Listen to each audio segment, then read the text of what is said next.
Attention Austin guitarists, are you in need of setup or repair on your axe during this time of quarantine? Well, I have the guy for you. That's Jason Swedberg over at J. Scott Luthery. Yeah, he's taking care of people during this quarantine time, and he's got a sanitary way to do it. Find him at J. Scott Luthery on Facebook. Gang, I've been taking my guitars to Jason for over 20 years, and not only does he do the best job, he has the fastest service and the best prices in town. That's J. Scott Luthery on Facebook. Whether it's acoustic, electric, or bass, Jason Swedberg is your guy. All right? Get your guitars fixed. Let's get down. And you may ask yourself, well, how did I get here?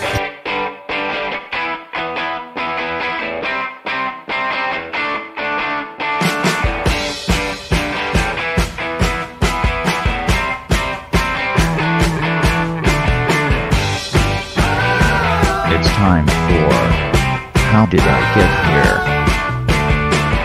And now here is your host,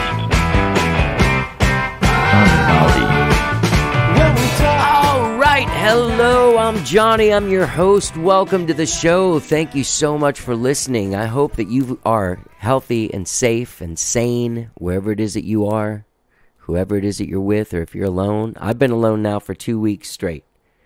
My girlfriend left last Sunday at 6 in the morning. Not last Sunday, 2 Sundays ago at 6 in the morning. I'm doing this on Sunday because the show's coming out on Monday. Because, gang, I'm dropping 3 shows this week. I don't know if I'm going to keep up that pace through the quarantine or what. But I'm definitely this week we're doing 3 shows, okay? So, surprise! So, yeah, I've been alone for the last 2 weeks. I haven't had a lot of interaction. I've talked on the phone with people. I've FaceTimed with people. I've done these podcasts with video chats and stuff, and I've connected with people. And I've stayed connected, and I talk to people throughout the day, like my sister, Nicole, and I talk a lot. My dad and I talk every day. My grandma and me, my aunts and me. Talked to a couple of my cousins throughout the week. My girlfriend Jenna and I talk a few times a day. It's so that's been keeping me in check. But yeah, I know that we're all stressed out. I know that some of us might be lonely. Some of us might be fearing our health, fearing our financial welfare, fearing the future. What's going to happen when this all comes out? Where are we going to go? What are we going to do? Is stuff still going to be there for us to do? And I hope that this show pulls you out of it. I hope that this show, for the hour and whatever you listen to it for, you're pulled out of it. Hopefully you're taken into a place where people are talking about being creative. People are talking about dealing with life in certain ways. And it's been good. It's been good for me to do it during this time. It's been nice to talk to my other friends. I know there's a lot of people right now. A lot of people have talk shows during this quarantine. I've been on the last 2 nights in a row. Friday night, I was on AJ Vallejo's talk show. And then Saturday night, I was on Natalie Price's talk show. So I've been making the talk show rounds, the Instagram and Facebook talk show rounds. But this show's still here, man. How did I get here? Going strong, man. Coming up on 9 years pretty soon. Already in the 900s. This is episode 902. Can you believe it? Now, there's one other thing I do want to say before I introduce today's guest and stuff. Look, man, I've lost some advertisers during this. I've lost my work as a musician during this. Doing some live streams can bring in some money, but also this show, I've always had it available for free. I've never put my archives behind a paywall. There's 901 other episodes you can listen to without having to pay by going to howdidagethere.podbean.com and looking in the right-hand column at the months and years. There's a list of months and years that starts in 2011. That's when the show started. So you can go back and listen to anything we've done. And I've never charged anyone for listening or anything. I've tried to make it work off the advertisers. But now, I will say I've always made it an option to donate, and it's still an option to donate. I know that people are financially strapped right now, but some people are not. And if you do get something out of this show and you feel like, hey, man, I do want to kick in a little cash, look in the body of this podcast, of the text of this podcast, and I will put a link to my Venmo and to my PayPal. So you can give some cash. And some people have been dropping some cash, which I really appreciate. I want to thank all of those, especially Jamie Jenkins, who was very generous to donate a nice chunk of dough. I know that's hard to come across, but I want to thank her. She wanted to wish me luck on the next 100 episodes. And And I thank you, Jamie, and all the rest of you that were nice enough to donate. Okay?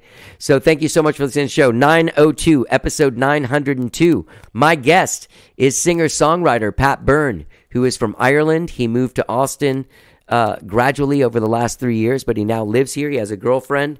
I talked to him while he was in isolation at his manager's compound out in Spicewood, I think is what he said it was. But he's out there in the country right now. He was sitting outside. You can hear the birds chirping in the conversation. And I'd like to start off by thanking my friend Dan Jason, who's a fan of the show. And he's the guy that if you follow us on Facebook, he always puts the links to the YouTube shows that he's videotaped, his YouTube things. He was the guy that told me last week during one of our Facebook live chats, hey, man, you got to get Pat Byrne. And I turned around, got Pat Byrne, and here he is. Less than a week later, got him on my show. So thank you, Dan Jason. Pat Byrne is a singer-songwriter. I said he's from Ireland. He's been here in Austin. He's been doing this Irish Invasion Sundays at the Saxon Pub with Rich Brotherton and Andrea McGee from Beetroot Revival. You can find him at patbyrne-music.com. He's got a few albums out. His latest one's Ritual and Live at Anderson Fair came out over the last couple of years. He also did a song with our friend Kate Howard, Notes from a Friend. That single is also available. Go to patbyrne-music.com for all of your Pat Byrne needs. He has a fascinating story, man. Like, he's been doing this since he was a kid, and he comes from a small village in Ireland. I think he said it was the south of Ireland. And he talks about that. He didn't really talk about this a lot, but you know, look, we're going through his life. But he ended up winning The Voice of Ireland, like the show The Voice in Ireland, a few years ago. And then he got signed to a major label, had like this weird co-writing thing where he made this record that was super poppy. That's also available out there.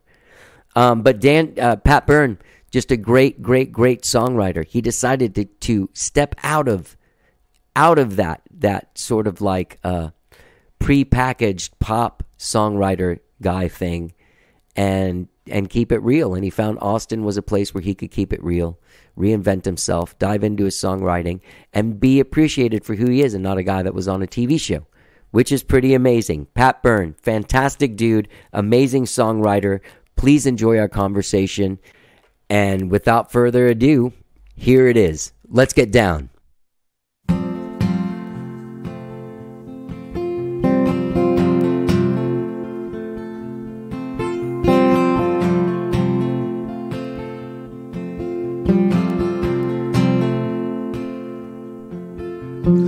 Looking out my rearview mirror, the miles behind don't disappear like they once did when we were just kids.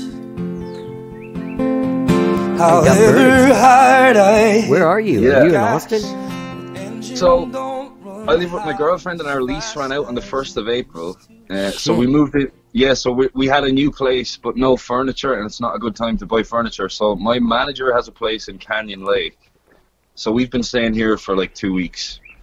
That's good. Which is beautiful. I Yeah. mean, it's better. But it's weird because yesterday we had to move a whole bunch of boxes and little knickknacks into our new empty apartment. But there's nowhere to sit down in the apartment. So luckily we have this, and it's really nice. Yeah. Well, I gotta quickly, before we even get started on this, I have to give this shout out to this dude named Dan Jason, who's this huge music fan here. Oh, yeah. And a big fan of yours. And I did this live chat the other day, and I was like, hey, man, who should I get on the show? And he was emphatic, man. He was like, cool. Yeah. Dan comes to all the shows, and he has like a YouTube channel with, I'm not sure if you're familiar, he has everyone's performances on YouTube like 5 minutes after they happen, and he's a great supporter of live music. Great supporter. And usually when I post a podcast of someone and he has video of it in the comments, he'll post video of it so people can check it out. It's pretty cool. Oh, cool. Well, thank you, Dan. Yeah, thank you, Dan. So, man, how long have you lived here? What, like 2 years? On and off for like 3 years. Okay. I've been here 1 full year now. So the first time I came here was just as a tourist. I had a 3-month, like the holiday visas last for 3 months, and I was just traveling for a month. So I was in San Francisco for a while visiting friends, and came down here for a couple of weeks and just fell in love with it. And so I knew I wanted to live here then, like immediately. And so I like started making plans to move my life over here, wrapped up any loose ends at home, and was able to get a 6-month visa. So I came here for 6 months then, and then the following year I came for a full year. So I've been over and back, and now I have a 3-year visa. Wow. So it's home for the foreseeable future. Yeah. What was it that attracted you to Austin? You're obviously the kind of music that you play is celebrated here, so that's something new, and we'll get into this later. But you were obviously trying to have a fresh start, from what I can tell. Yeah. Trying to sort of redefine yourself as an artist. Absolutely, yeah. I wasn't in a great place artistically at home, and so I was kind of just digging deeper and deeper into that pit of, unfulfillment. So when I came here and saw that original music was so celebrated and people could make careers, you didn't have to be a huge superstar. You could make a career for yourself doing your own songs, and people were willing to listen to it. And the standard was so high, and I'd never seen anything like that. I mean, there's great music in Ireland, but there's not so much original music that, I mean, unless you're on the top tier and you're like, you have hits on the radio, you're not able to sustain a career doing that. So Right. when I saw that so many people were doing that, and also just the amazing friendly atmosphere, I mean, everyone I met I instantly felt a connection with, and it was a really warm, welcoming place. So just a combination of all those things. I found when I went home I really missed it, and then I knew I kind of had to be here. So Who was it? Do you remember the first person you saw when you moved here? I do. Where? I was really lucky. I stumbled into, I got in an Uber and I asked that guy, where's the best place to go? And he was like a huge Johnny Cash fan, and he sent me to Mean-Eyed Cat, which was empty. Yeah, so that was my first place I went. I was in Mean-Eyed Cat, and there was no one there. And so I just strolled across the road, and I saw this big piano bar, Don's Depot. And I went in there, and it happened to be a Monday night, and it was Chris Gage. And what a great first impression of Austin. I went in there, and Michelle Neighbours, the bar woman, was there, and she was really warm and friendly. And I got talking to her, and she asked me what I was doing. I told her I was a singer-songwriter. And she asked Chris if he would have me up for a song, and so I got to play with Chris Gage, and I just sat and watched him all night, and I thought he was amazing, and I heard all these Guy Clark songs that I'd never heard before, and he was playing John Hyatt, and I just it was a whole new world of music, and he was just incredible. I hadn't seen a live musician like that up close before, and so that was the first person I saw, and I continue to go see him. Any Monday night I'm free, I go see Chris Gage and sit in with him. Yeah. Yeah, I remember that very clearly. Yeah. All right. So you have an EP that you're going to release this year, hopefully. Well, hopefully, because I'm supposed to be in Nashville right now, working on it with Billy Harvey. Oh, no way! That's who you're working with? He's one of my favorite. Yeah. He's one of my favorite artists. One of my favorite people. One of my favorite. Yeah. And everything. Yeah. Yeah. So I met with a few producers, and there was just something about him. I just wanted a producer. I didn't want to do it myself, and as soon as I met him, I just had a great connection, and everything he was saying was I felt like he was on the same page as me.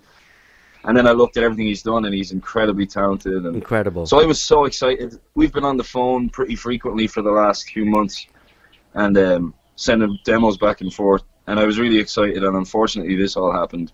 Yeah. So we'll see. Hopefully at some stage this year I get to go do that. But definitely whenever things are back up and running, I'll be starting on that. Okay. How did you meet Billy? You just send out your stuff to different producers? Yeah, I was in Nashville. I was doing a small tour, and I was in Nashville for a few dates, and so I just reached out to some producers I was a fan of, and people had put me in touch with certain people. And Kate Howard, you know Kate Howard here in Austin? Yeah. She's a great friend of mine, and she just sent me a message saying, I strongly recommend you listen to Billy Harvey and reach out to him. And I didn't know who Billy Harvey was, but on her recommendation, I just sent him an email because I was kind of just blanket emailing a lot of producers, and I wanted to meet as many as I could. Yeah. And I just met him before I even really listened to him. Like, I listened to a few things, and I was like, okay, well, this is good. I know it's good. I haven't become a fan yet, but so I met with him, and then after the conversation, I knew I wanted to work with him. And since then, I've become a fan. Yeah. Yeah, I'm a huge fan. Yeah. He's been on the show, like, I think 4 or 5 times. Oh, really? Yeah, Cool. yeah. I even did a thing where I did, you know that, what's that guy that does that thing at Threadgills on Sunday nights? And he's a pastor. He's a reverend. Oh. You know what I'm talking about? Is this the guy that's... I'm not Drawing a sure. blank. Is he Merrill- doing live Merrill Wade. streams now? No. Oh, no, I it's don't a know. different guy. Anyway, so who did Rituals? You did that yourself? And Rich Brotherton. Okay. I was very lucky to be put in touch with Rich Brotherton. Someone knew that Rich had spent so much time in Ireland and loved Irish music, and obviously I'm from Ireland, so I was put in touch with Rich, and it was weird. So I only had 6 months here, and I wrote and recorded the album in that time, but I only found Rich maybe in the 4th or 5th month.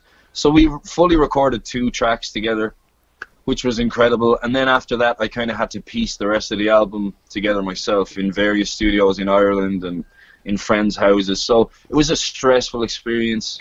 And that's why I really wanted to get a producer and a studio and just do it all in one place this time. Right. But I would send everything to Rich, and he would mix and master and suggest things. But it was, I would say he fully produced 2 songs, and then the rest he mixed and played on. And it was kind of thrown together from various different places, and I did enjoy it, but it's a stressful thing to try do all that by yourself in 2 separate countries. Yeah, that sounds stressful.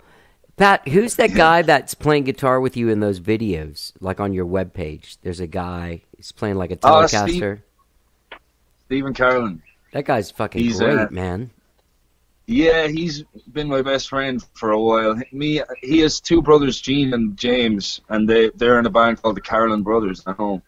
But we've all been best friends for like maybe 12 years, and we've always played music together. And he's the only one who made like a career for himself out of just playing guitar of the 3 brothers. And so when he saw that I was over here, he was interested in coming, and I convinced him to move over here last year. Oh. And so he's been playing with me. And he's like, it's great because rather than kind of relying on session guys all the time to learn your set, he's with me when I'm writing the songs, so like he knows them inside out, and I feel like it's almost a 2-piece thing because he's always there, and we get bass players and drummers, but Stephen's always there, and he knows the harmonies and the songs and the parts, and so yeah, I'd be lost without him. Yeah, that's great. All right, so so let's go back, man. You're from Ireland. Where in Ireland? I'm from the southeast of Ireland in County Carlow. It's a lesser-known county. It's about an hour south of Dublin, and I'm from a little village called Byrne, which is halfway up Mount Leinster. It's a tiny village. There's a lot of sheep farming and population, maybe 1,500. But it's a wonderful community, and I had a great childhood there. What did your parents do? And so, my dad's a police officer. Oh, awesome. So a guard, we call them guards, and he's retired now. And my mom worked in a local grocery store. Okay. And yeah. How did you find music? Like what? My parents had the foresight to just buy instruments when I was a kid, and so I was surrounded by little half-size guitars and keyboards, and I would just mess around, and they probably noticed I had an aptitude for just picking out things by ear, and kind of forced me into playing in the local school orchestra and the marching band, and I kind of saw it as a chore. I didn't enjoy it that much until I joined the marching band and started playing drums, and then started discovering bands like the Pixies and the Frames and Nirvana, and I formed a little band when I was 12 years old playing drums. Oh yeah? What was I that played band? drums all through my team. It was called Incisor. Nice. That's a good name. I love But we first had band all- names. Yeah, and our first song was called Incisor, and our first album was called Incisor. It was like a Led Zeppelin. Genius. Yeah, but we had all our original songs, and we covered the Pixies, and we were 12, so I felt pretty cool, and we were the only band in our town, and I played with various punk bands and rock bands throughout my teens, and then I think my parents probably got fed up me lugging drums around and being loud upstairs, and they bought me a guitar, a proper full-size guitar for Christmas when I was 15 or 16, and then I kind of immediately just started playing in pubs and bars and at parties. And that's what I did for most of my life. I just continued playing in bars and, you know, at whatever kind of party was happening. And I eventually started doing weddings and all that soul-sucking stuff. It eventually becomes not fun, but I did that throughout most of my 20s. It's soul-sucking stuff, but it's interesting when you look back on it, you're A, making a buck, and B, you're spending a whole lot of time in front of people and usually trying to get an ambivalent crowd who is like at an event for something else, not to see you. You know what I mean? To get them to turn their head and to check you out, you know? Yeah. It's that 10,000 hours thing. Exactly, yeah. It's because I was never a great guitar player, still not a great guitar player, but it definitely, without that, I wouldn't have this, I wouldn't be as solid as I am now. I'm definitely like a solid rhythm acoustic guitar player. Yeah, you are. And that was my school, and yeah, exactly, you get confidence in front of crowds. I always found it stressful though, playing at weddings and things where people aren't, as you said, there to see you and trying to convince them that you're worth listening to. And that was always stressful to me, and I don't find that to be the case over here. People are far more willing to listen to original music, and they're there to see you, and that's what I love about Austin. Right. Well, how did it, I mean, was there the dream? Like, when did the dream take hold? Like, this is what I'm going to do. I'm going to be a drummer in a rock band, or I'm going to be the singer-songwriter guy. When did the switch flick? I don't know if I ever like dreamed big when I was younger. I just really enjoyed it and loved doing it. And what's funny? I went to university. Oh, sorry. Go ahead. Sorry. Go ahead. Well, I went to university, and that didn't go so well. Like, I had thoughts of becoming a teacher, and I just play. All I did in college was play music and drink and hang out, and that didn't go very well. And so after that, I paid my way through university by playing in bars and playing gigs, and I just realized that I enjoyed that, and that's what I wanted to do with my life. And I kind of wasn't really enjoying the academic side of things, and I wasn't thriving in that. So I just fell into it. I was like, right, well, this is what I do. This is the only thing I'm good at, and I'm gonna do it forever. Never thought I hadn't been writing songs really. I was more of a party singer, you know. I knew I was able to sing and play, and I could entertain a crowd, but I hadn't been writing that many songs, at least not ones that I was proud of or willing to show people. And then after, I'm sure you know, after I dropped out of college, this opportunity to go on The Voice, the TV show, came up, and I went and did it, kind of to impress my parents, because they weren't so happy about me flunking out of college, and they saw this and they were like, you should do that. If you're going to be a singer, why don't you do this and take yourself to the next level and try and make some real money? And so I reluctantly did it because I wasn't a fan of those shows, and ended up winning it. And then I was like, right, well, now this is my job. And as much as it's a double-edged sword, and it had its, you know, it had its bad repercussions, it definitely opened a lot of doors for me, and it solidified my path as a musician. So I'm grateful to it for that. Sure. Explain to me, like, you were signed to Universal, is that right? Yeah, so that's the prize. Okay. So you did that, and then was that when the All or Nothing album was done? Yeah. Okay. Yeah. So I won. The Voice ended in May, and then All or Nothing came out in November. So it was conceived and written and mixed and mastered and put out and promoted all in like 4 or 5 months. Well, Pat, now there's the juiciest part of this story. Like, the machine took you in. First of all, you go and you audition for this thing. It was the first season of it, so it wasn't really a thing there yet, right? Yeah, it wasn't a thing that I'd even heard of. I don't think it was a big thing even in the US at that. Maybe it was. I'm not sure. I don't watch those shows. they annoyed me a lot, and so that's. I feel like a hypocrite, but yeah, it wasn't a thing, but there was a lot of hype about it. Well, Ireland doesn't produce that many TV shows. It's a small country. There's 4 million people in Ireland, and this show was coming, and it was heavily promoted, and it turned out to be a big deal. It was the #1 show that year, and it was a lot of fun. There's some people like that would be the best part of their whole life. But the look on your face, I wish I would have photographed it so I could put it on the podcast. Like, So you go on this show. I mean, everybody in Ireland must have known who you were.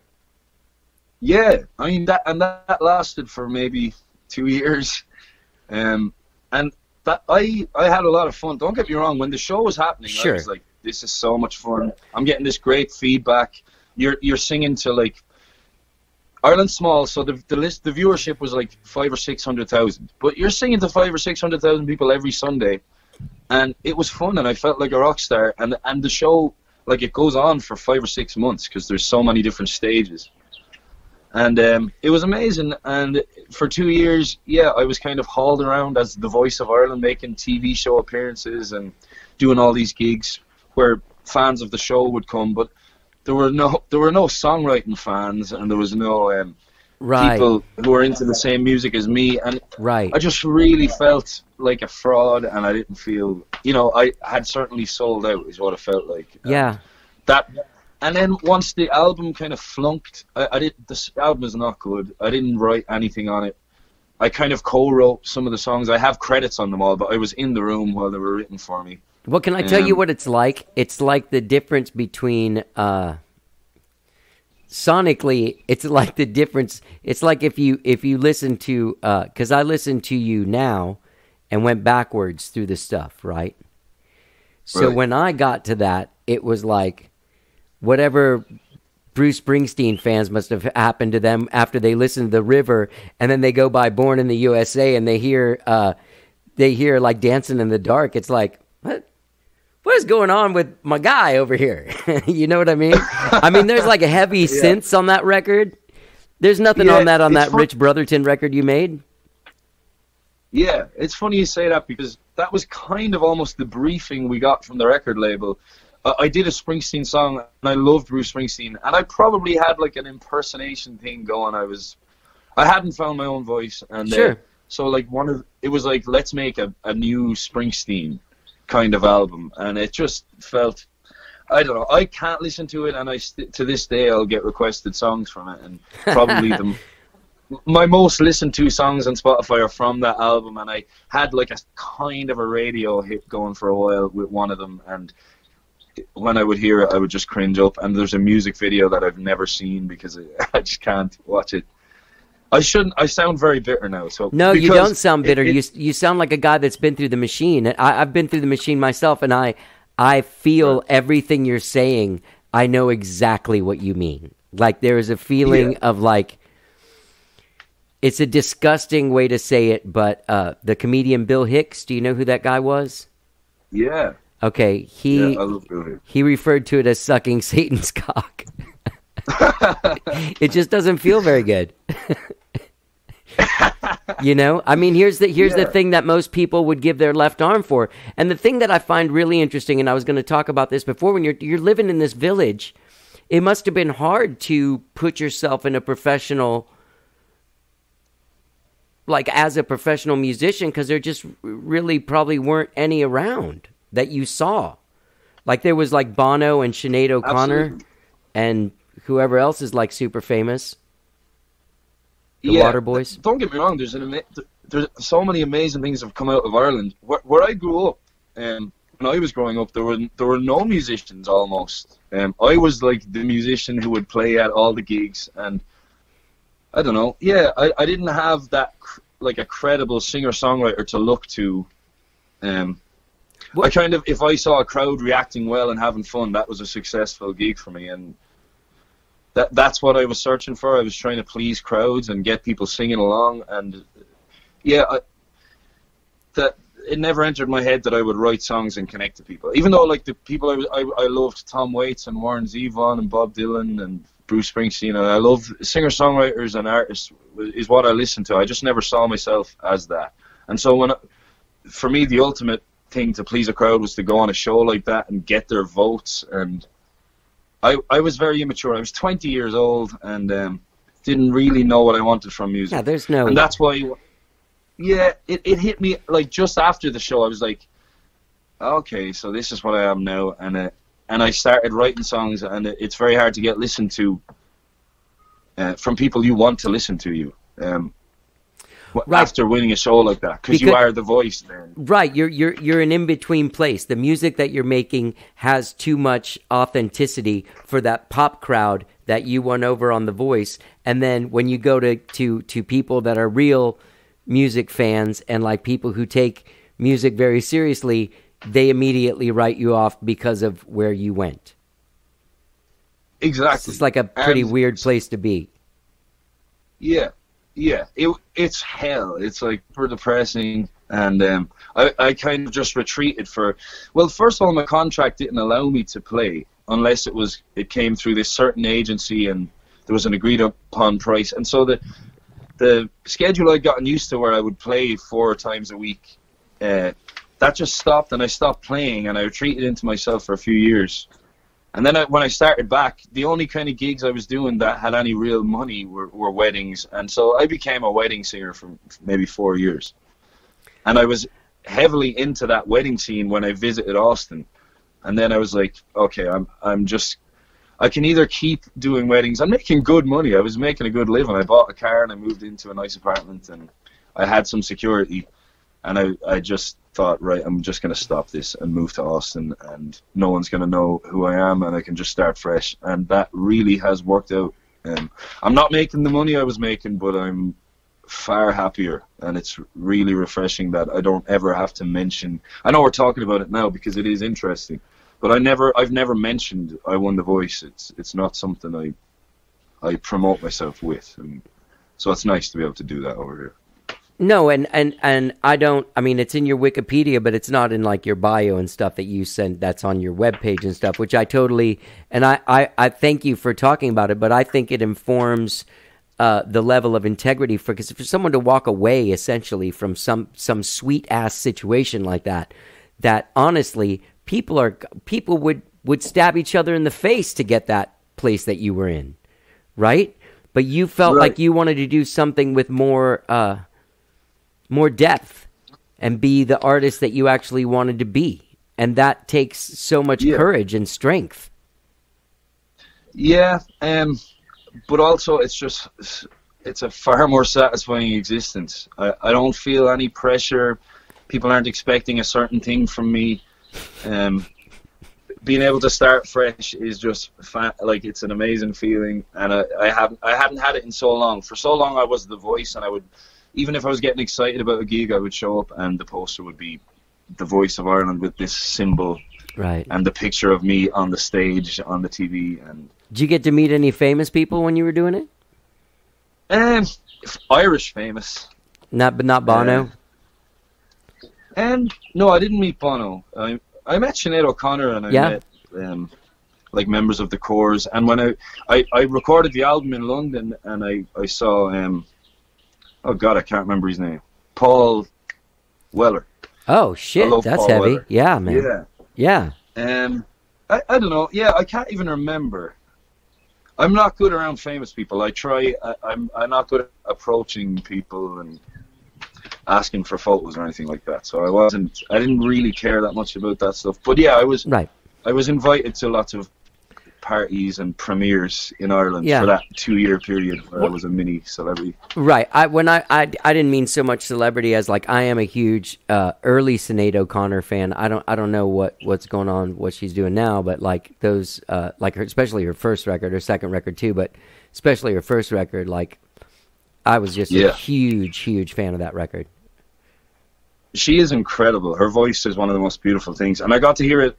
That's one of the. I mean, so it's not all bad. The Voice allowed me to do some incredible, like amazing things that I just wouldn't have done otherwise. Like what? And there was this more.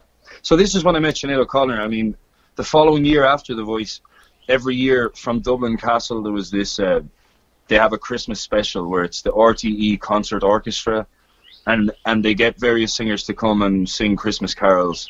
And so I went and I sang the Christmas song, and she was after me, and I can't even remember what she sang. But I got to meet her, and I got to stand in the room with an orchestra and her singing in the middle, barefoot, doing her Sinead O'Connor thing. Yeah. And, you know, that was a real pinch myself moment, and that was broadcast in the country, in Ireland, and everyone tuned in, and I got to meet Sinead O'Connor and listen to her up close, and little things like that. And it feels like a lifetime ago now, but I have to remind myself that there was a lot of cool things that came from The Voice. So. It was, to use a reptilian metaphor, you've shed some skin, you know? Yeah, absolutely. And there's nothing, I mean, that's what guys like Bowie did, you know? Right. If you met Bowie in 1976 and you met him again in like 1981, it would be a guy that, you know, is on a new path. And I think that's incredible. Absolutely. Yeah. So you moved here and you started touring around. You have a booking agent and stuff, right? Yeah. So it's kind of a long story how I got here. So as I said, I was living in London doing that album after The Voice, and I met a guy and his wife and their daughter, and his name is Ted Lundgren. And because he lived in the village where I was living recording the album, and we just became friends, and we stayed in touch. And he lives in Houston, and he would always check in to see how I was doing. He like became a fan of me and was always interested in my career. And when he heard things weren't going so well, he was like, "You need to come to Austin someday. I'll give you a tour." And I happened to be in America, as I said, in San Francisco, and I texted Ted and I was like, "I'm in the States. Do you mind if I come visit you?" And he said, "Absolutely." And so that's how I ended up coming to Austin. And he eventually just wanted to be my manager, and so he's been managing me for the last 3 years. Oh. And without him, I wouldn't have been here at all, because you need some kind of safety net. You can't just move here and not know anybody and expect to. And that's whose house I'm staying in right now, in Canyon Lake. Yeah. And so, yeah, he's really been my guardian angel, and he's become my booking agent. Davis McClarty from Atomic has been booking me as well. And but yeah, Ted really has been looking after me and taking care of me. And Davis has become like the pusher for Irish artists here in Texas. Because doesn't he he does Andrea and Benjamin too? Yeah. Davis is great. I love Davis. Yeah, Davis is a great guy. But yeah, I was lucky to have those people involved, and I kind of hit the ground running, and they had some gigs for me, and luckily it's just been going really well. I recorded that album, and I've been touring around the States. I couldn't be happier with how it's going, and I hope I just keep that trajectory going. Because I just want to be busy playing my own stuff, and if I can survive and pay rent, that's fantastic. That's a very optimistic view. Yeah. Are you an everyday writing guy? Do you wake up and write, or no? No, I wish. I've been out this morning. I was writing actually, but I don't know. I get these waves of inspiration, and then I'll go weeks just being a bum. But I wish I could write every day. I don't know. And then I'll have like a week where I'll write every day, and I'll get like 6 songs, and that's kind of what happens.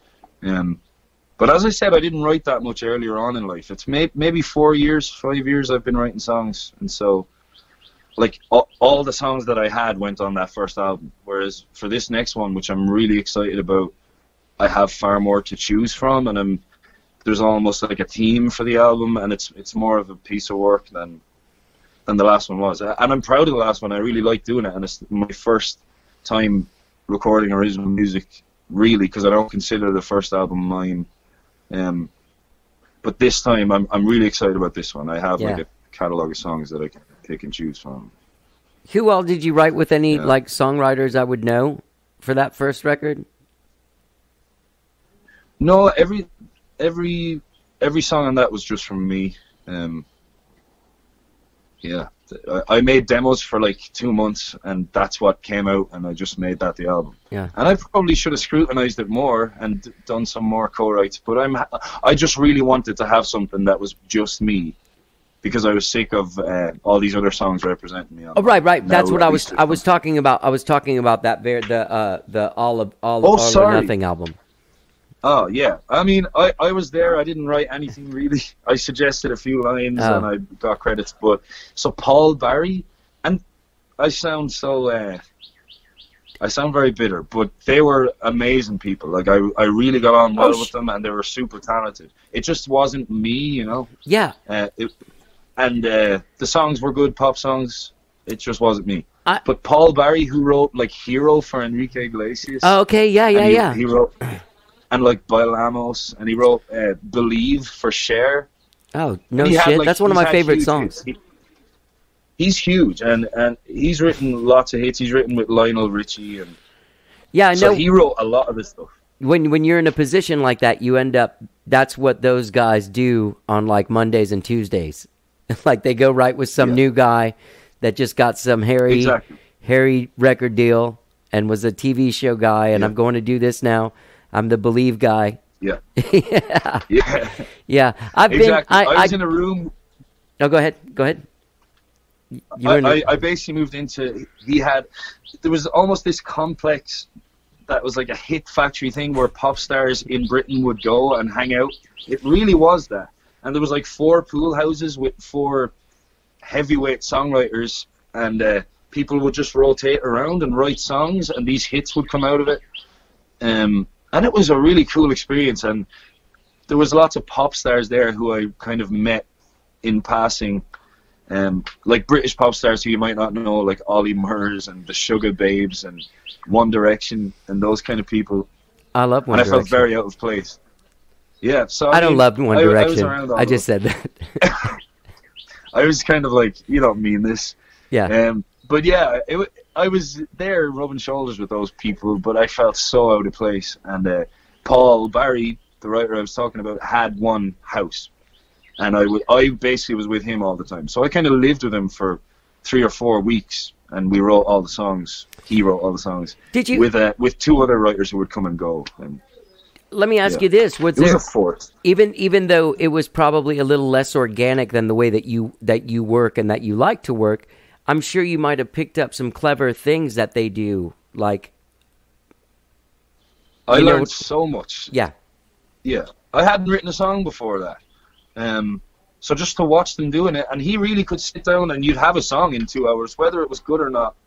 He would just do it, and he would write titles first. He would let's come up with some cool titles and what the story would be, and we would talk about the story, and he was like, right, well, it has to have this beginning, it's going to end up here, and then we just have to fill out the middle. It has to have 2 verses, a middle 8, and then maybe a last verse, or And I definitely learned how to structure songs, and I learned a lot of things from that, and he was great, and I don't like coming across so bitter. It was a cool experience. No, I hope that people understand, because I understand where you're coming from. I've been in that same situation where you're put in this situation to work with someone that is 190 times more successful than you are, and you do pick up some things, but a lot of times, like you said, this guy is writing a couple songs a day, kind of shitting songs. Yeah. And when you're doing it that much, some of them are brilliant, but some of them, hey, maybe you didn't need to write that song that day. But honestly, they all have a professional craftsmanship. That's what I meant to say. Did you pick up some craftsmanship tips and like, oh, this is how you sort of like work with that? And I work with titles too. I have for a long time. I think I'm old, I'm like 51 years old. So I remember when I was a teenager seeing an interview with Daryl Hall where he was like, oh yeah, I work from titles. Like I write a title. Desmond Child, same thing. He's like, if you don't have a title to a song and you sit down to write a song, what are you trying to do? In a craftsman way, that's one thing. I mean, another thing is sometimes I just sing a bunch of shit into a microphone and I hear a phrase and that's where I go from there, or I would say 80% of what I do is that. Yeah. I'll have a musical idea I love, and I'll put down my phone and record myself for 20 minutes and listen back. And it's really cool how subconsciously you are actually talking about a thing, and you'll pick out some phrases, and they all link together, and like, oh, that's what this, and it reveals itself to you. And then, but sometimes a cool title and idea will just come to me, and it's like, all right, I'm going to write the song about that, and that's what it's going to be about, which is I find that's a cool way to do it. But it doesn't always happen. And then the other thing is I'll just try and visualize a cool scene and just describe it in a verse and then see what happens. I'm trying these days to get more descriptive and almost like try to describe a movie scene. I heard John Prine saying that in an interview where he tries to put the listener in a room and describe an object and a smell or whatever. And so recently I tried my first verses to be something like that and then put the listener in a place. But I think 80% is just singing and letting it reveal itself to you that way. Yeah. Real quick before we move on to the next thing, can I ask you a question real fast? Just like, do you know these dudes? You know Frank Turner? It's an English Why do I know guy. Frank Turner? He's an English singer-songwriter guy. Yeah. Started out as a punk guy. I definitely know his name. Super energetic folk guy. I think he does pretty well over there. All right, I don't think so. I've heard that name for sure, but I don't. There's this other guy, Colin McLeod, I had on my show. He's a Scottish guy from the Upper Hebrides. No? Oh, well. No, sorry. Turns out that guy was related to Donald Trump's mom. No way. Does he live here? No, he still lives in the Upper Hebrides. I met him during South by Southwest when he was here. Okay. And Frank Turner lives in UK. I met him when he was on tour here. I did a podcast with him like this. But actually face to face.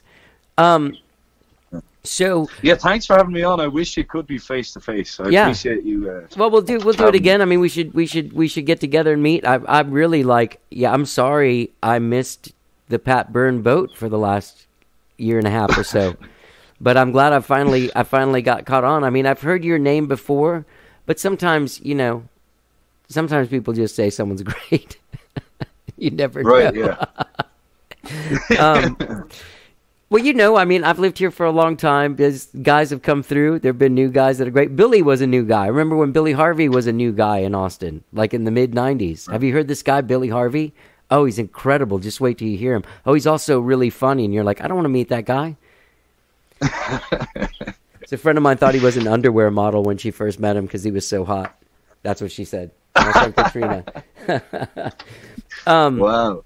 So, yeah, I found that too, though. There's so many people in Austin, and the standard is so high. It really is hard to keep track. Every day I get recommended a new... I'm still relatively new here, so I haven't discovered as many people as I'd like. But yeah, a lot of names get thrown your way, and everyone is good, and it's hard to keep up. John D. Graham... Thanks for taking the lead. Oh, no problem, man. It's my pleasure. Thank you for taking the time to do the podcast. I'm actually enjoying your porch scene. It's very, like the colors. It's beautiful here. Yeah. Let me just give you the... Oh, dude, you're just living in paradise, man. Yeah. Yeah, if it was a clearer day, you could see there's just a lake down there. I'm loving this. I mean, it's almost all positive for me, this pandemic thing, except for obviously... The quarantine part is working out for you. Yeah. Yeah. Because...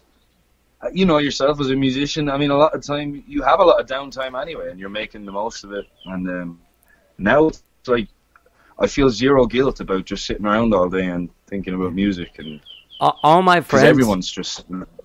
All my friends that are engineers are like, what is everyone complaining about? This is literally my life every day. I just sit in a room doing this. Yeah, exactly. What, Who are the people that you listen to? Like you said, you were listening to John Prine, and kind of like, are there people that you've moved here and like come across like, oh, did you know about like Townes Van Zandt and stuff like that? I didn't know about him, and he was one of the first people I was introduced to. The guy playing bass with me, Chris Wade, who still plays bass with me. Do you know Chris Wade? No, maybe I do. I don't know. Sometimes I'll know a guy if I see him. He was the first musician I got in touch with, and he put a band together. My first time I was here, he put the band together, and we were playing in, is it Cactus Records in Houston? Mm-hmm. Yes. We're doing a gig there, and he walked up behind me and tapped me on the shoulder. He was like, "You need this record," and he bought me Townes Van Zandt live at the Old Quarter. And I think I'd listened to that. I got back to Ireland later that year and just listened to that all summer, and just fell in love with Townes Van Zandt. Have you gotten to play the Old Quarter yet? In Galveston, yeah. Yeah. Is that the one where he recorded Yeah. it? Yeah. No, it was in. I don't think it exists anymore. The Oh, old okay. quarter in Houston. Oh, okay, okay. So I think it's just in Galveston now. But I loved the room and the sound was great. And I kind of have built a following in Houston, and luckily they all traveled out to Galveston, so it was a nice gig. That's great, man. Yeah, and that was cool to see all the posters of Towns, and I'd been listening to that album like so much, and I loved Towns, so that felt really special. That's the other cool thing about playing here. The rooms you get to play in, and you get to look at the posters on the walls, and heroes of yours have been there so regularly, and it's not something you experience in Ireland so much. Yeah. But yeah, and through him I found Guy Clark, love Guy Clark, and I was introduced to James McMurtry through Rich. When I was recording with Rich, he just played some James McMurtry songs for me, and then I went to see him in the Continental, and I love James McMurtry too. Yeah. And also just like the people that you get to hang out with. I mean, I've become fans of the people I've been hanging out with over here. I mean, a lot of my friends are great songwriters, and I like listening to their stuff. Who's that? Well, Miles Zuniga and the Yes. Resentments. I went to see the Resentments. That was one of the first bands I saw here too. That was recommended to me, and I just went as a fan and loved the show. I was like, this doesn't happen at home. These are all such, like, they were all so strong individually, and then together it was just a great atmosphere. Yeah. And since coming here, Miles called me one day out of the blue, and he was like, I'm Miles Zuniga, and I just recognized the name from the Resentments, and we hung out and we wrote some songs together, and we've become close friends. And like I'm a big fan of his stuff, and I love Me too. I love John D. Graham. Yeah. Scrappy Joe Newcomb's amazing. Jeff Yeah. Plankenhorn. Scrappy produced yeah. my last EP. Oh, really? Yeah, yeah. And Scrappy and me do, KLBJ, the Dudley and Bob show? Do you No. know what that is? Oh, it's a radio station. Me and Scrappy do the music for that show together. Oh, cool. Yeah. So your solo project, what's that called? It's Is just that a under band my name, or- Johnny Gowdy. Johnny Gowdy. Okay, Yeah. I'll have to go listen. Yeah. It's kind of weird. I mean, I'm more of a rock guy than... I think the record that Scrappy and me made, he really wanted to see me make a record as like a... fronting a band on a piano with my singer-songwriter Okay. piano skills, you know? Right. And yeah, I don't know. It's a lot different than what I've done, but it's great. I put it out a couple years ago. But this show is not about me as much as it is about you. Well, it's about us because we're trying to get I'd to like know to each know other. more about you. Yeah. yeah. So is your girlfriend? You met her here? Yeah, she moved here last year, last February, and I met her the day she got here. And Where'd she move from? We've been- Ireland. New Jersey. Oh, New Jersey. Oh, nice. Yeah, she's a nurse, and she'd been working in New Jersey for like many years, and just wanted to change the scenery. So she was checking out Austin one weekend, and we happened to meet. And then I think I convinced her to move here, and we've just moved into with each other to that apartment where we're not allowed to go yet because there's no Right. furniture. But, yeah, that's been another nice thing about moving here. Yeah, I bet. So you've got a live stream going every Wednesday, and it's at 5 p.m. Central Standard Time. And is that 10 p.m. Irish time? It was 10 p.m., but the clocks went forward last week, so now it's 11 p.m. Okay. They just have their own time thing going on over there. Let me just fix my notes. Yeah, So how long do you play? an hour. An hour? Because Wednesday, I think, is like the busiest day, and I don't want to clash with too many people. And also, after an hour, it might start to get stale. So I think an hour is a good amount of time. How do you do it? Is it just like your computer or your phone? Just my phone, yeah. I don't have any equipment, really. Yeah. So, yeah, I just set up the phone on a mic stand, and that's it. The sound on iPhones is pretty good. I don't think I need mics or like a proper setup. No, it sounds It's pretty been going okay. Yeah. It's actually a good Yeah. commercial for the, because I'm using like a condenser microphone, and you're just using your phone mic, and you sound great in my headphones. Oh, cool. Yeah, I love the iPhone mics. Yeah. How did you guys start that Irish Invasion Sunday show at the Saxon?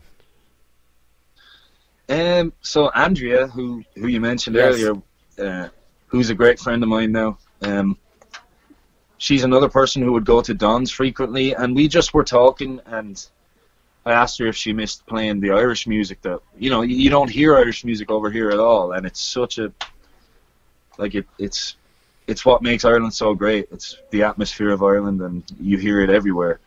And we just got into a conversation about it, and I asked her if she'd like to meet up and just play some songs, and we did, and it was sounding really nice. And at that stage I was working with Rich, who was like well versed in Irish music and a great sitar bouzouki player. He can play anything. And so the three of us met up, and then when Stephen moved over, he got involved, and then it just became like a really fun thing. We met up and played songs, and Andrea asked the Saxon if they'd give us a gig, and that became a residency, and it just took off because Irish music is really great, and there's not many people doing it over here. So when people hear it, it's almost like doing an original gig, because there's songs that people aren't familiar with, and they begin to think of those songs as your songs, kind of. It doesn't feel like a covers gig, even though it is. People relate those songs to you, and it's become a real special highlight of my week. Every Sunday we go play in the Saxon, and there's always a pretty good turnout, and I love it. That's pretty awesome. Yeah. I'll tell you something that's pretty funny about me. When I was 23, I had these two friends, and they were like this lesbian traditional Irish folk duo. Okay. But they weren't Irish. Well, one of them was. One of them's heritage was Irish, and the other one wasn't. Right. And so they one of them came across a lot of money and wanted to make a record. And then the only person they knew that could make a record like by himself at the time was me. But I didn't know anything about what they were doing, except like I had like a couple of Waterboys albums. Like that was, and U2 obviously. Like I was like, they were like, "Do you know Irish music?" I'm like, "Oh yeah, I got the Waterboys, I got U2." They're like, no. But I did. I made this record, and I know there was. I wish I could remember. I mean, this was like in 1993 is when I made that record. Like I have no. I can't. I remember they would tell me. I'd be like, "Yeah, man, you wrote this song." It was just like what you're saying. Like I'd be like, "Man, this song is incredible." They'd be like, "Dude, that is a traditional like Irish folk song." So yeah, it is. It is kind of a mystery test over here. So you've produced a traditional Irish album, then? I have. I think. Do you know the photographer Brilliant. Todd Wolfson here in town? You know that guy? No. He did the cover of it, and I think he's the only guy that I know with an existing copy of it. I don't think I ever listened to it after I did it because I felt bad because I didn't know what I was doing. Well, you sound like the man who should maybe produce our next record. yeah, man. I've heard the Waterboys. I did that Kaylee's Muse album. But as you said, there's all these great folk songs that haven't been interpreted really, and people haven't heard them, and so it's cool that we can come in and kind of take credit for those. Yeah. Like, the songs are great, so the pressure's off with like, oh, is the material good enough? The material is great, and then because we're all authentically Irish, it just feels like a really natural, original thing. And yeah. Whereas if I did that gig at home, everyone does those songs at home, so it just feels like a cover gig. And I don't want to do those songs in Ireland, really. But over here, it feels like you're delivering these songs for the first time, and there's something more special about it. Yeah, dude. That's like being from here. Like when I go to Miami and someone's like, "Hey, play me a Stevie Ray Vaughan song." I'm like, "Sure, man." And they're like, "Oh, my God, that's awesome." But if someone asked me here, I'm like, "What, are you crazy?" No. Exactly. Yeah. It's hilarious. Chris, who I mentioned earlier, who played bass with me, he visited Ireland last year. And there's this festival in Ireland called the Fleadh Cheoil, which is like the biggest music festival in Ireland. It's all about traditional music, and it's really like it's interactive, and people bring their instruments and sit around in bars and just play together. And he played what's that song by Hank Williams? He's a bad Joe. Jambalaya. Yeah. He played that, and people were just like, wow. Like massive applause. Did you write that? And it was an insane. And he actually was like, "Yeah, I wrote that. That's one of my songs." And so he became like a huge hit during the Fleadh, singing some Hank Williams. Whereas if he did that here, I'm not sure it would get the same reaction. Yeah. Are you scheduled? So it's like that. Are you scheduled to play Kerrville this year? No. No. I played Kerrville last year, and I played Kerrville in October, that Welcome Home Fest. And I think there's new organisers, is that right? I don't know.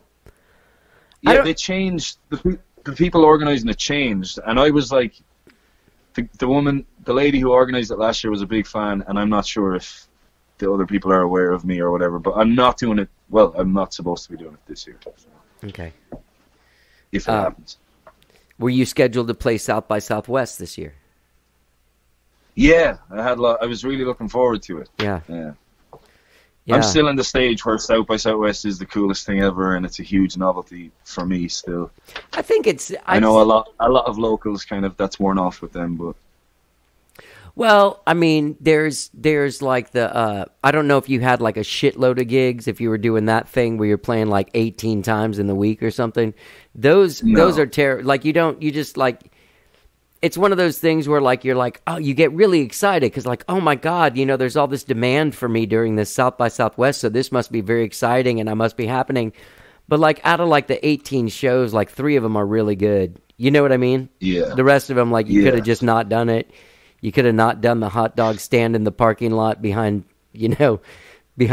Yeah, well, I feel like you kind of need to use your head and realize that, I don't want to gig 18 times anywhere. No.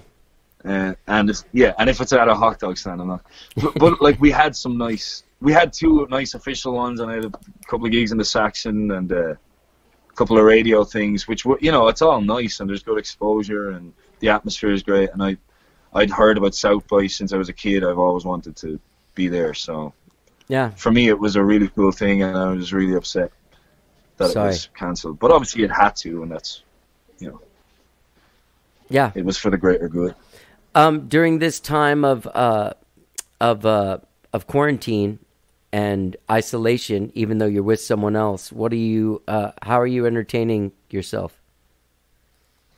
Well, I realized my social media presence is not good. I'm just not good at it. I'm not comfortable with it. It's not fun for me, and I'm just generally not good at staying on top of things like that. So I've been trying to record as many like videos of covers and promoting this live stream, and I'm really just trying to get my online presence good. I've uploaded loads of videos onto YouTube, and just trying to get more of an online presence. I think it's really a good time for that. These live streams have been amazing, reaching a bigger audience.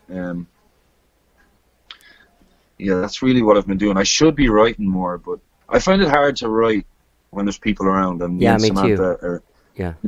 We're in a small space and there's nowhere to go and write. I kind of need to be alone. So that hasn't happened as much as I'd like, but hopefully I'll get writing some more as well. Yeah. What about you? How are you doing? Are you busy with the podcast? I made myself get real busy with the podcast, just because the more shit I have to do, the less I sit here in terror. You know what I mean? Yeah. Like I've been balancing it kind of between being terrorized and being bored, and then when both of them collide, I don't like it. So I do find that's why when I was like, you want to just do it tomorrow? Like, let's do this podcast tomorrow, man. I'll listen to your music. That gives me something to do. I was listening to your records. I was like reading shit about you. And that takes me out of the thing. Basically anything I can do. I've been making some music. I have a studio here. You can't really see it, but there's organs and Casios and pianos and recording shit and guitars. I don't know if you can see them.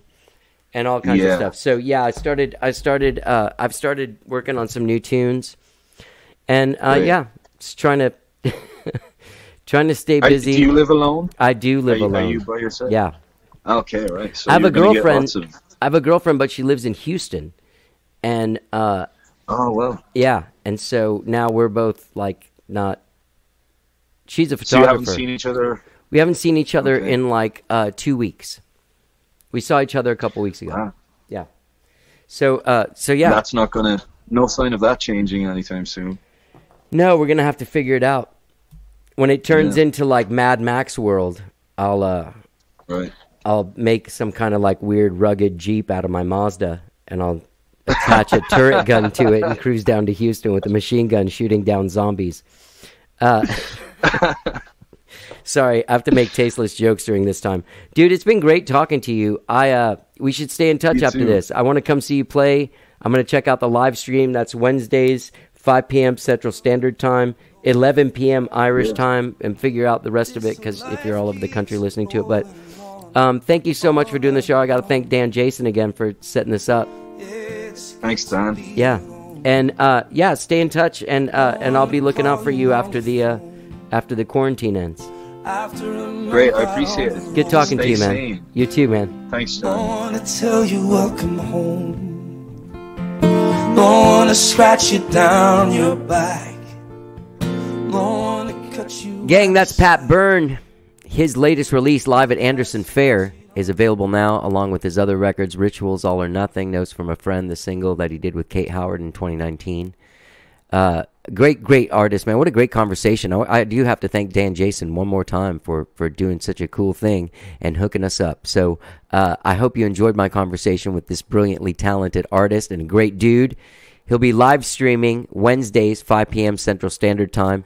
Find out what that means to you in whatever time zone you're in. If you're in Ireland, that is now 11 p.m. Irish time. So every Wednesday, you can catch him live streaming on Facebook and Instagram. All right? Great talking to him. Pat Byrne, gang, don't forget then while you're out there checking out patbyrne-music.com, which is where you can find out all about him. That is patbyrne-music.com. You can subscribe to this podcast wherever it is that you find podcasts. You will find a new show every Tuesday and Friday on almost every platform where you can find podcasts, including Apple Podcasts, Spotify, Stitcher, TuneIn, Overcast. And, of course, you can always dig into our archives by going to howdidigethere.podbean.com, looking on the right-hand column, a series of dates of months and years there, and you click on it. Every single episode is available. All 902 episodes available on How Did I Get Here. All right, thank you so much for listening. Have a great day, and stay safe. All right, stay safe. This is getting weird. It's getting heavy. Stay safe. Stay sane. Keep it together. Follow me on How Did I Get Here on Facebook. Check in with the live things I'm doing. Tell you the dates later. Bye. Let's get down. Don't stand so high. The open road ain't half as wide as it once seemed when we had the same dreams. And the evening stars don't shine so bright, and we don't make love through the night like we once did. Yeah, those stars have faded. All of the good old days are gone, but this life keeps rolling on and on. Yeah, it's good to be alone. No one to call you on the phone. After a month out on the road, yeah. Don't wanna tell you welcome home. Don't wanna scratch you down your back. Don't wanna cut you any slack. You got to scratch it on your own, yeah. Yeah, it's good to be alone. Oh, oh, oh, oh, oh. Oh, oh, oh,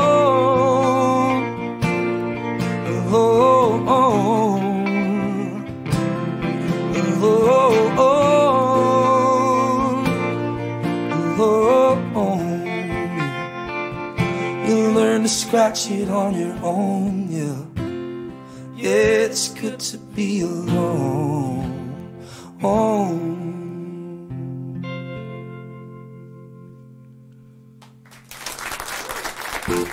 Thank you.